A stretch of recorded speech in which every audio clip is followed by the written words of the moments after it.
እግዚአብሔር ራሱን ነው ለሰው ልጆች የሰጠው ሰውም ለሌላው ሰው የሚሰጠው እንኳን ባይኖር በተለየ መልኩ ራሱን መስጠት አለበት በቤተክርስቲያናችን አንድ ምርቃት አለ መላእክት በክርስቶስ ልደት እኮ የሰጡን ትልቅ ስጦታ ምንድነው ቢባል ጌታ ተወልዷል ብኮ ነግረውናል ይሄ ትልቅ ስጦታ እኮ ነው ያጽናናል እኮ የሞላላቸው ሰዎች ተሰብስበው እንደሞላላቸው እርስ በርስ ቢነጋገሩ ምን ዋጋ አለው ጌታ ተወለደ ብለን እኛ ምን ሰክረው ምንድነው ከአንድ ልብስ በላይ የምታያቸው ሌሎች ልብሶች አንተ አይደሉም መልካም ዜጋ ማውጣት አይደለም ባንተ ውስጥ የተጣመመውን ነገር በሌላ ሰው ላይ አንተ መትከል አትችልም ነገስተ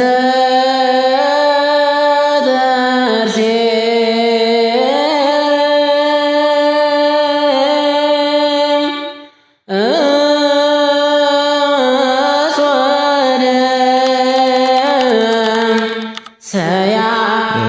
ገና ከሚታወቅባቸው መገለጫዎቹ መካከል አንደኛው የስጦታ በዓል ነው የመስጠት በዓል ነው ተብሎ የሚነገረው ከጌታችን ከኢየሱስ ክርስቶስ ከተወለደበት ልደቱ ጀምሮ ስጦታ ይዘውለት የተገኙ ለዚህም ዓላማም ጭምር ከተለያዩ ሀገራቶች ተነስተው የመጡ ሰዎች አሉ በተለምዶኛ ሰብአ ሰገል የጥበብ ሰዎች የምንላቸው ማለት ነውና ከዛ አንስቶ የገና በዓል ወቅታቶች ላይ ስጦታ መሰጣጣት ያለን ነገር ብቻ ሳይሆን ሰውንም ያስደስተዋልም ጭምር ብለን የምናምነው ነገር መቼም ሰው ስጦታ ሲሰጥኮ ያለውን ብቻ አይደለም ለሚሰጠው ሰው ያስደስተዋልም ጭምር ብሎ የሚያስበውንም ነገርም ነው የሚያደርገው እና በዛ ረገድ በዚህ በገና ወቅት ላይ ወንም ደግሞ በጌታችን ልደት ላይ መስጠትን በጣም ቤተክርስቲያን ታስተምራለች በተለየ መልኩ ማለት ነው አንደኛው ያንን እንድንናገር ያደረገን ነገር ቢኖር ከሁሉም በላይ ትልቁን ስጦታ የተቀበልንበትም ስለሆነ ነው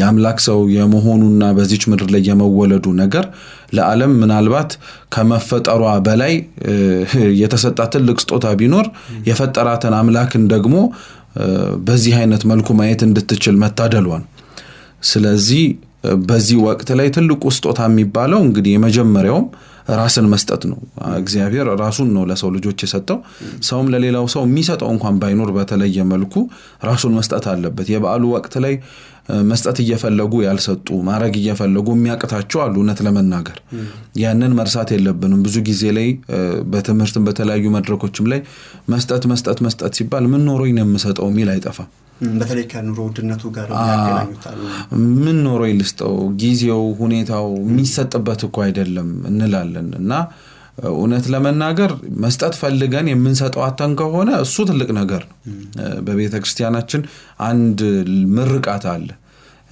የጻድቃ መበለትን ጸሎት ልመና የተቀበለ እግዚአብሔር እናንተንም ጸሎታችሁን ልመናችሁን ስጦታችሁን ይቀበል ይላሉ አባቶቻችን ካህናትና እቺ መበለት ተብላ ስጦታም ሰጣለች የምትባለው ጌታችን በምድር ላይ በሚያስተምርበት ጊዜ ላይ ስለ ምጽዋት ሲያስተምር በቤተ መቅደስ ውስጥ ነበረችና የክርስቶስን ትምህርት ከሰማች በኋላ ካላት ላይ አወጣችና ሰጠችና ክርስቶስ በጣም ተደነቀ ብዙ ሺዎች ይሰጡበት ከነበረበት ቤተ መቅደስ ውስጥ አንዲት ደሃ ሴት ግን ያላትን ሁለት መሐለቅ ወይንም ደግሞ በእኛ ቋንቋ ብርም በለው አውጥታ ስትሰጥ ተመለከተና ከነዚህ ከሰጡት ሰዎች መካከል የሷ ትልቅ ሆነ አለ ለምን ብላችሁ የምትጠይቁን ከሆነ ከተረፋት ሳይሆን ካላት ነው የሰጠችው አለ ስጦታ በትርፍ የሚሰጥ አይደለም ካለን ስለዚህ እኛ ልንበላው የታደልነውን እንጀራ ነው እኛ ልንጠጣው የታደልነውን እንጀራ ነው ለሌላውም ማካፈል አለብን መስጠት አለብን የሚባለው አንደኛ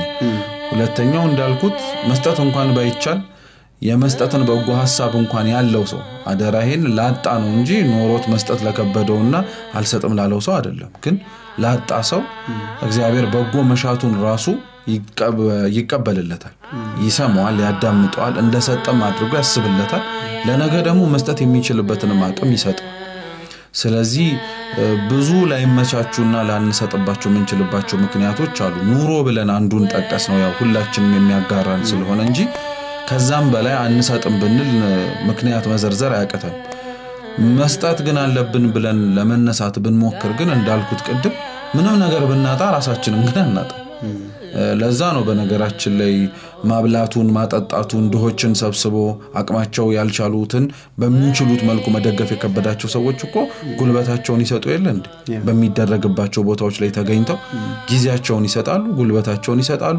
ሐሳባቸውን ይሰጣሉ ያ እንኳን ባይኖር በጎ ምኞቶችንና በጎ መሻቶቻቸውን እንኳን እኮ ይናገራሉ መላእክት በክርስቶስ ልደት እኮ የሰጡን ትልቅ ስጦታ ምንድነው ቢባል ጌታ ተወልዷል ብኮ ነግረውናል ይሄ ትልቅ ስጦታ እኮ ነው ያጽናናል እኮ መልካም ንግግር ማለት ነው እና እንደው ላለ መስጠት ብዙ ምክንያቶችንና እኛንም የሚያስጨንቁን ነገሮች ትኩረት በመንሰጥበት ልክ ጎን ለጎን ደግሞ መስጠትን ከመስጠትም አልፎ ደግሞ እንደው ላልቻልን ሰዎች ደግሞ ማካፈልን መስጠትና ማካፈል ያውኛ አመሳሰል ነው እንጂ ይለያያል ማካፈል አንተ የሚኖርሃል እኔ የሚኖረኛል መስጠት ግን ሲሆን ምናልባት እኔ ላይ ኖረኝ ይችላል ላንተ ነው ማደርግል ስለዚህ ያልበረታ ሰው ሊያካፍል ይችላል ካለው ቆርሶ እኔም ልብላ አንተም ልትገብ ይችላል የኡነት ግን የመስጠትን በረከትና በማድረግ ውስጥ ያለውንም ደግሞ በረከትና ረድኤት የተመለከተ ሰው ግን ከማያካፍል መስጠት ሊበልጥበት ይችላል ይሄው ወሰደው ሊል ይችላልና በዛ መስጠት ውስጥ በዓሉንም ጭምር እንድናስበው በዚህ አይነት መልኩ ነው ሃይማኖታዊ በዓላት በነገራችን ላይ ዋነኛ ዓላማቸው አንደኛ በእለቱ የተደረገልንን ነገር እንድናስብ ነው ሁለተኛ ደግሞ በበዓላቶቹ ምክንያትና በዓላቶቹ በሚከበሩበት ጊዜ ላይ በሚደረጉ ማንኛውም አይነት ነገሮች ውስጥ መንፈሳዊ በረከትን ማግኘት ነውና እውነት ነው በአንዳንድ ጊዜ በዓላቶች በመንመለከትበት ጊዜ ላይ በሉበት መንፈሳዊ በመከበር ባለባቸው ስነ ስርዓቶች ከሚከበሩበት መንገድ ይልቅ ስጋዊ ሆነው የራሳችን ፍላጎትና አምሮት በጣም ይጫንባቸዋል በዓሉ ውስጥ ያለውንም በረከት እንዳናገኝ በነገራችን ላይ ከሚያረጉን ነጥቦችም የመጀመሪያው እሱ እና በዚህ አይነት መልኩ ስናስበው በዓላቶቻችን ላይ እውነት ነው በአንድ በኩል በጣም የተትረፈረፈለትና የሚያደርገው ግራ የገባው ሰው እናገኛለን በሌላው አንፃር ደግሞ በዓላቶቹ በጣም የሚሳቀቅበት የሰው እጅ ያየ ጭምር ደግሞ ምንን ላሳልፍ የሚልበትም ሰው አለ በዓላቶቹ መከበር ያለባቸው ከእንደዚህ አይነት ሰዎች ጋር ነው በነገራችን ወደ ክርስቶስ ልደት ለመልስ አሁን ምናልባት ያው ልደት ስለሆነ ልብ ካላል ነው ማለት ነው የክርስቶስ ልደት ላይ ከምድር ሰዎች መካከል የጌታን ልደት ለማየትና አብረው ለማመስገን የታደሉት ሁለት ናቸው የመጀመሪያዎቹ ነገስታት ናቸው ሰባ ሰገል ናቸው እነዚህ ሰዎች መቼም በዓል አክብሩ ቢባሉ የተተረፈረፈላቸው ናቸው እንደማለት አርጋ አስበው ሁለተኞቹ ደግሞ እረኞች ናቸው እረኛ እንኳን ያው እንደ ነገስታቱ የተተረፈረፈለት እንዲሆን ቀርቶ ስለበጎቹ ሲል ራሱ ምናልባት ቤተሰቦቹ ጋር ሄዶ እንዳሁኑ ስራ ምሳ በልቼ ለመለስ ምናም ላይልም ይችላል ስንቁን ቋጥሮ እዛው የሰነበተው ወይንም ደግሞ የቆየውን ምግብ እያጣጣመ እየበላ እያመሰገነ ስራውን የሚሰራ ነው የክርስቶስ ልደት ቀን ግን በጣም የተተረፈረፈላቸው ነገስታት የመጠነኛ ኑሮ ካላቸው እረኞች ጋር አብረው ሲያመሰግኑና ሲደሰቱ አይተናል እውነተኛው ደስታም እውነትም ለመናገር እሱ የሞላላቸው ሰዎች ተሰብስበው እንደሞላላቸው እርስ በርስ ቢነጋገሩ ምን ዋጋ አለው የሞላላቸው ግን የሌላቸውንም ጭምር ሰብስበው የነሱ ደስታ ደስታቸው የነሱ መጥገብ ጥጋባቸው ሆኖ የሚሰማቸው ከሆነ እውነትም በዓሉ እየታሰበ በዛ መልኩ በነገራችን ላይ በዓላቶቻችንን የማክበር ልምዳችን የኡነትም እንደ ትላንትናዎቹ ወይም እንደሚያደርጉት ደጋግ ሰዎች ልምድ የሰፋ ቢሆን ኖሮ እውነት ለመናገር በበዓላቶቻችን ቀን ሁሉም ሰው በደስታ ሁሉም ሰው በእርካታ ሁሉም ሰው በበረከት ያልፈዋል በዛ መንገድ ቢታሰብ ከዛ ባለፈ ደግሞ ከበዓሉ ጋርም ጭምር ምንም ተያያዥነት የሌላቸው ነገሮችም ጭምር አሉ ለምሳሌ ጌታ ተወለደ ብለን እኛ ምንሰክረው ምንድነው ጌታ ተወለደ ብለን እኛ ኃጢአት ለመስራት ቀጠሮ የምንይዝበት ጊዜ በጣም ነው የሚያሳዝን እሱ ኃጢአት ሊያነጻ ይወለዳል እኛ ኃጢአት ለመስራት ደግሞ እንደመወለድ ያክልና መንገድ እንደመቀደድ ያክል ነው የሚታሰበው እውነታውም እንደዛ ስለሆነ እና እውነት በዓላቶቹ የኛን ስጋዊ ፍላጎት ምቾት የመትረፍረፉን መብላቱን መጠጣቱን ከልክ በላይ ነገሮች ሲሞሉ ማየቱን እያየን የምንረካበት ሳይሆን በአንጻሩ የጎደለውን የምናስብበት ነው ወንጌልም ይሄን ይደግፋል በነገራችን ላይ አባቶቻችን መካከል ክርስቶስ ስለ ማካፈል ስለ መስጠት ሲያስተምር የራሱን ትምህርት ካጠነከሩት አባቶቻችን መካከል አንድ ቅዱስ ባስልዮስ ዘቂሳርያ የሚባል አባት አለ። ምን ይላል? እስኪ ቤት ገብተህ ቁም ሳጥንህን ክፈተው ይላል። ወይም በእኛ ቋንቋ መሳቢያህንም ክፈተው፣ ልብስ የምታስቀምጥበትን ክፈተው። ከአንድ ልብስ በላይ የምታያቸው ሌሎች ልብሶች አንተ አይደሉም። ያ ራቆቱን ሆኖ ልብስ መስጠት የሚገባ የወንድም ነው የሚሉት። እንደዛ ከሆነማ ሙሰባችንን ብንከፍተው ስንት እንጀራ ነው የምንጋግረው? ወጣችንን ብናየው ስንት አይነት ወጥ ነው የምንሰራው? የምንጠጣውን ውሃ ራሱ ብናየው እኮ እኛ የሃይላንድ የጃር የማጣሪያ የቧንቧ ምናምን እኮ ተብሎ አንዳንድ ቤት ራሱ እኮ ይከፋፈላል። ያንን ደግሞ ለመጠጣት ደግሞ ያልታደለ ደግሞ ሰውም ደግሞ የሚገኝበት ሀገር ላይ ደግሞ ነው ያለነውም ጭምር። ስለዚህ እውነትም እኛ ሞልቶልንና ተትረፍርፎልን በእጃችን ላይ የምናገኘው የኛ አይደለም። እግዚአብሔር በእኛ አማካኝነት ለሌላው ሊሰጠው የፈለገው በረከት እንደሆነ ማሰብ ብንችል እውነትም በዓላቶቻችን መንፈሳዊ እሴታቸውን ሳያጡ ይከናወናሉ። ከዛ ውጪ ያለው ግን በዓላቶቹ መንፈሳዊ ስለሆኑ በቤተ ክርስቲያን ውስጥ በመሐሌት በቅዳሴ በምስጋና እንድናመሰግን ደግሞ ቤተ ክርስቲያን በደንብ አበክራ ታስተምራለች። ያው በበዓሉ እውነት ለመናገር በጎ ስራ ነው የሚሰራው። በዓላት ቤተ ክርስቲያናችን ውስጥ እንደዚህ እንደ ጌታችን እንደ ኢየሱስ ክርስቶስ ያሉ አበይት በዓላት የሚባሉ እና በሌሎችም በዓላቶችም ላይ ደግ ስራ በጣም የሚጠበቅባቸው ናቸው። እንኳን በእንደዚህ ቀርቶ በየሳምንቱ በጣም ክርስቲያኖች ከፍ አድርገው የሚያከብሯት በዓል ብትኖር ዕለተ ሰንበት ናት እና በዕለተ ሰንበት ራሱ ከሚነገሩ ወይንም ደግሞ ማድረግ ከሚጠበቅብን ነገሮች መካከል በጎ ስራዎች አንዱ እነዚህ ናቸው። የታሰረ መጠየቅ፣ የታረዘ ማልበስ፣ የተራበ ማብላት፣ የተጠማ ማጠጣት። እነዚህ ስራዎች በነገራችን ላይ ለክርስቲያኖች የበጎ ስራ መገለጫዎች አይደሉም። የቤተ ክርስቲያን ዋነኛ ዓላማዋ ምን መሰለ? መልካም ዜጋ ማውጣት አይደለም፣ ቅዱሳንን መውለድ። መልካም ዜጋ ማውጣትማ ማንንም በስነ ምግባር ተቀርጾ የሚያድግ ያወጣዋል። ቅድስና እንዲኖረን ማድረግ ነው። ስለዚህ እኛ የታረዘ የምናለብሰው ይሄ በተለምዶ በእንግሊዘኛ እንዲህ አይነት በጎ ስራ ላይ የሚሰማሩ ሰዎች ፊላንትሮፒስት ነው የሚባሉት። ይሄ መስጠትን በጣም የሚያበረታቱ ምናምን። ቤተክርስቲያን ያንን አይነቱን አመለካከት ስለ መስጠት ስትናገር ይሄ ለኛ በጎ እንዲሰማን ደስታ እንዲሰማን ብቻ ከማሰብ አይደለም። እውነቱ እኮ ነው፣ ስትሰጥ በጎ ይሰማል። ግን ላንተ ደስታ ተብሎ ብቻ የሚደረግ ነገር አይደለም።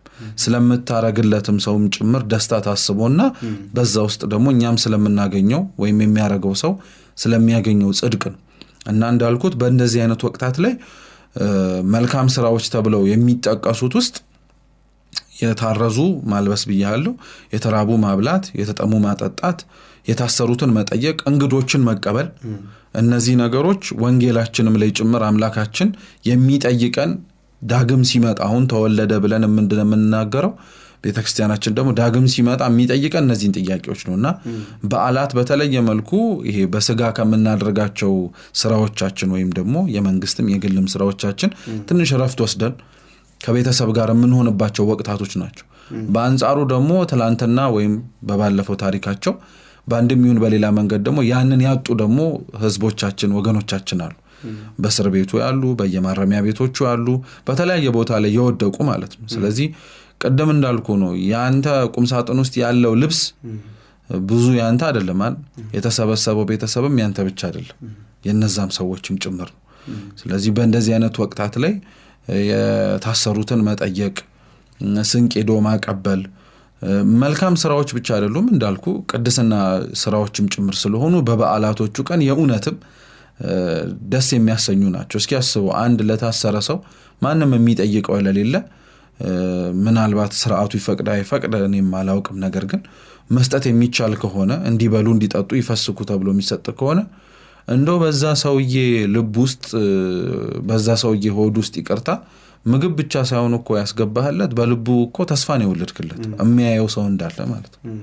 ስለዚህ የክርስቶስ ልደት ለሱ እውነትም የተስፋ ልደት ነው የሚሆንለት። ከዛ በኋላ የሚያየኝ የሚመለከተኝ ሰው አለ ወደሚል ማለት ነውና በእነዚህ ወቅታቶች ላይ መልካም የሆኑ ነገሮችን ማድረግ አንደኛው መሰጠት ያለበት ነው። ከዛ ባለፈ ደግሞ የተጣላውን ማስታረቅ፣ ያልተስማሙትን ማስማማት፣ ይሄ እውነት ለመናገር ባልጠብቀን የምንሰራው ስራ መሆን የለበትም። ሁሌም የሚደረግ ነገር ነው። ግን በዓል ሲሆን ግን ከመሰባሰቡ ውስጥ መለያየት እንዳይኖር አንድ መስለን በልብስም በአመጋገብም ነገር ግን በልብ ግን የተለያየን እንዳንሆን ስለሚሰጋም መልካምም ስላልሆነ በአንድነት ውስጥ ያለ የእግዚአብሔር ረድኤትና የሚወርድም የተቀደሰ መንፈስ እንዳለ ስለምናምን በቤተክርስቲያናችን ያንን የበረከትና የረድኤትንም ነገር ላለማጣት እርቁን ስምምነቱን በተለይ በዚህ ወቅት ላይ በደንብ ጥንካሬ ተደርጎ ይሰበክበታል።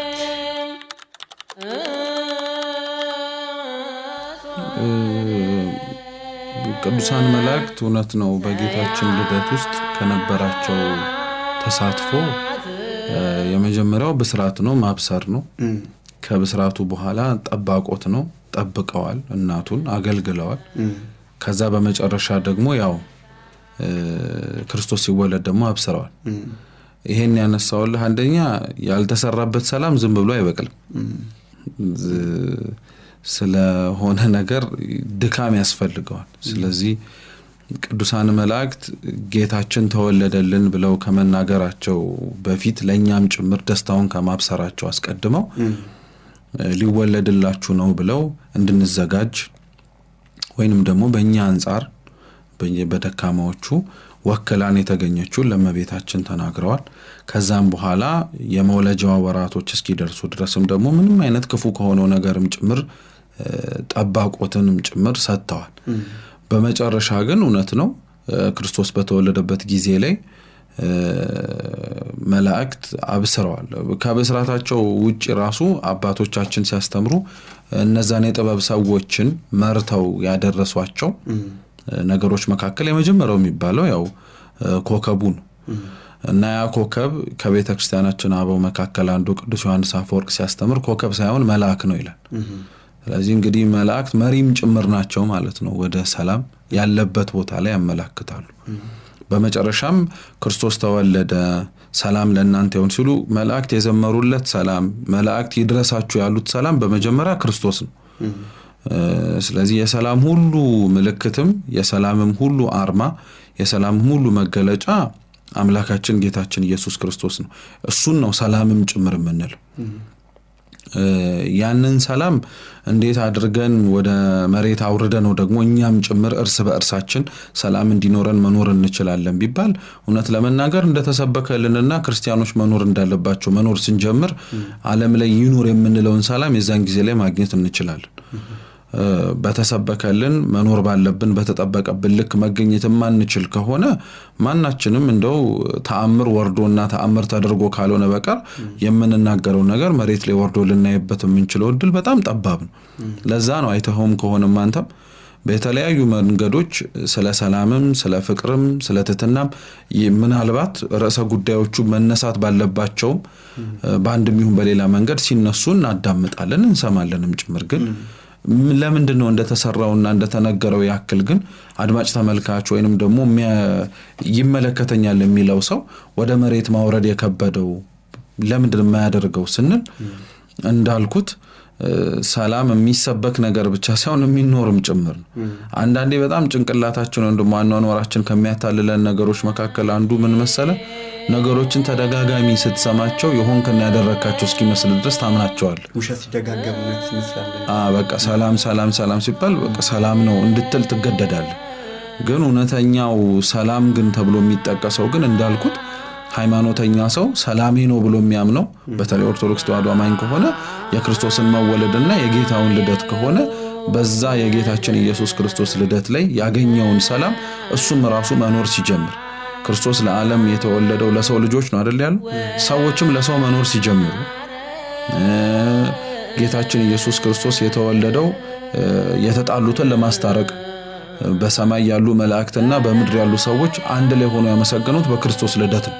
ከዛ በፊት እኮ በጣም ብዙዎች ተወልደዋል ቅድስናም ጭምር ያላቸው ማለት ነው። ነገር ግን በነዛ ልደታት ላይ ግን ይሄ አሁን በክርስቶስ ልደት ላይ የተፈጸመው ነገር ሲፈጸም አላየን። ስለዚህ የክርስቶስ የመወለዱ ነገር የተጣሉትንም ጭምር እንዲታረቁ የተለያዩትን እንዲስማሙ አንድ ላይ እንዲሆኑ ቅርብ ያልሆኑትን የተራራቁትንም ጭምር ተሰብስበው በአንድ ቦታ መገኘት እንዲችሉ አድርጓቸዋል። ዲቪዥንም ወይንም ደግሞ መለያየትንም ጭምር አስቀርቷል። እንዳልኩ ቀደም ነገስታት ከረኞች ማን ያገናኛቸዋል? ጉዳይህን በሌላ መንገድ ጨርስ ነው ራሱ አይደለም የሚባለው። ግን ክርስቶስ አንድ ቦታ በረት ላይ ያገናኛቸው ሁሉን። ያ ሁሉ ለሰላም የተደረገ ነገር።